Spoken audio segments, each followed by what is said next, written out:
Uzr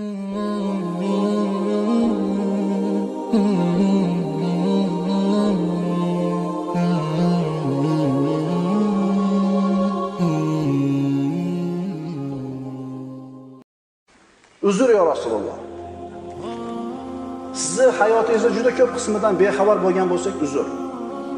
Hammasini o'rganib chiqishligimiz albatta mahol. Ammo biz harakat qilyapmiz, izlanyapmiz, o'qiyapmiz, o'rganyapmiz. Agar biz sizni sunnatingizni tatbiq qilishlikda noqislik qilayotgan bo'lsak, uzr ya Rasululloh. Bu sunnatga bo'lgan beparvoligimizdan emas. Allohga qasamki, biz aniq bilamiz, hamma yaxshiliklar sunnatga ergashishlikda. Sunnat rahmat bilan to'lib toshganini yaxshi bilamiz. Siz buyurgan narsaga amal qilishlikka, toqatimiz yetganicha amal qilishlikka va'da beramiz. Va o'zimiz, oilalarimiz, farzandlarimiz, yaqinlarimizga mana shu hikmatni yetkazishlikka, ularga mana shu narsani odatlantirishlikka va'da beramiz. Agar yo Rasululloh sizni biror bir hadisingiz aytilmagan yoki sizni hayotingizdan bir narsa gapirilmagan kunimiz o'tsa, biror kunimiz sizdan uzr so'raymiz. Albatta bu narsa birodarlar, mol va dunyoyimiz siz bilan bizni chalg'itib qo'yganligidan. Allohga qasam bu nifoq yoki kufr sababli emas. Faqatgina noqislik sababli. Allohga qasam, yo Rasululloh, bizni qalblarimiz sizga bo'lgan muhabbat bilan to'lib toshgan. Siz bosgan tuproqni yaxshi ko'ramiz. Siz yashagan shaharni yaxshi ko'ramiz. Siz o'zingizga maskan tutgan yurtni yaxshi ko'ramiz. Sizdan ajralishlikka sabr qila olmaymiz yo Rasululloh. Havzi Kavsar oldida siz bilan uchrashishlikdan umidimiz bor. Ummatingizdan bo'lgan ayrim kishilar siz haqingizda ilmsizligi sababli siz haqingizda yomon gumonlarga borgan bo'lsa, uzr. Ularning bu johilligi faqat shariatni bilmaganligidan, dinidan bexabarligidan. Biz bilamiz, sizni halimligingiz bunday ummatingizni johilligidan ulug'roq. Faqatgina ularda tarbiyasi noto'g'ri bo'lganligi uchun shunday gumon qilishyapti. Ular faqatgina manhaji noto'g'ri bo'lganligi uchun, g'arb ketidan qo'yayotganligi uchun va ularda malaklarning fitnalariga uchraganligi uchungina siz haqingizda noto'g'ri gumonga borishyapti.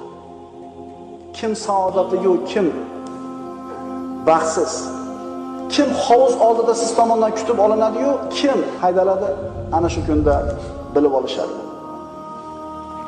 Agar yo Rasululloh sizni ummatingiz hozirgi kunda siz xohlagan suratda bo'lmasa yoki siz yaxshi ko'rgan maqomda turmagan bo'lsa, bu narsa uchun ham uzr so'raymiz.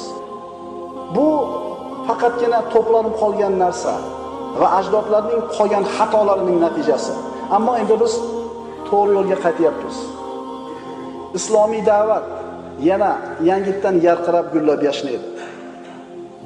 Ummatingizdan bo'lgan kishilar o'zlari yo'qotib qo'ygan asl boyligiga sekin-sekin qaytishyapti. Shubhasiz bu mana shu narsa qaytishlik haq yo'lga, ummatni azizlikka olib boradi. Inshaalloh bu yo'lda sabr qilamiz, mehnat qilamiz, davomiy bo'lamiz, Allohdan sobit qilishligini so'raymiz qadamlarimizni. Qaranglar-da, siz bilan biz hamchi 100 yildan keyin mana shu yerda o'tirganlardan bittamiz bo'lmaymiz. Rozimisizlar? 100 yildan keyin bu yerda o'tirgan odamlardan bittasi qolmaydi. Xuddi 100 yil burungilardan birortasi qolmaganidek. Rasulullohga duch kelgan kunimizda bizdan savol so'ralsa, uyalib qolmaymizmi? Meni sunnatimni tatbiq qilishlikda, meni dinimga yordam berishlikda biron g'ishni ustiga qo'yganmisan desa, yer chizib qolmaymizmi? Payg'ambarimiz aytganlar, ummatimdan bir toifa haqda zohir bo'lgan hollarida bardavom bo'lurlar. Doim haqda turadi ular. To Allohning amri kelgunicha ularni xorlaganlar ularga zarar yetkaza olmaslar. Parvardigor ana shu bandalarning qatorida qo'ygan biz. Haqda sobit turib, Allohning hukmi kelguncha dinga ansor bo'lgan kishilardan qilgan.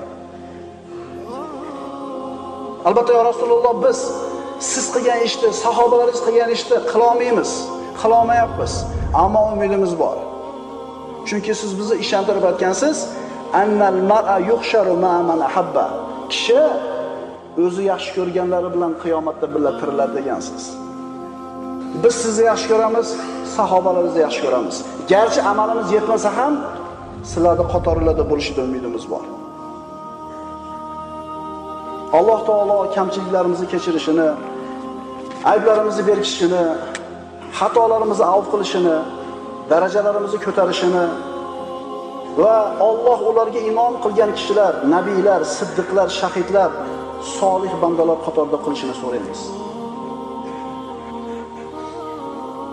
Bu bahsga qo'shilish kerak bo'lgan narsa juda ham ko'p edi.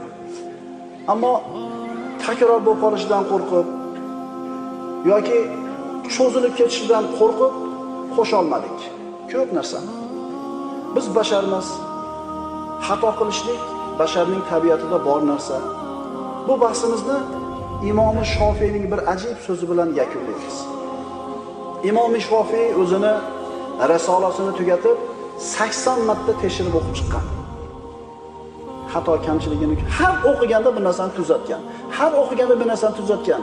80 marta takrorlab o'qib chiqib, oxirida o'zining shogirdi, o'quvchisi Muzaniga qarab, Alloh taolo o'zining kitobidan boshqa har qanday kitobni benuqson bo'lishini xohlamadi deb buyurgan ekan.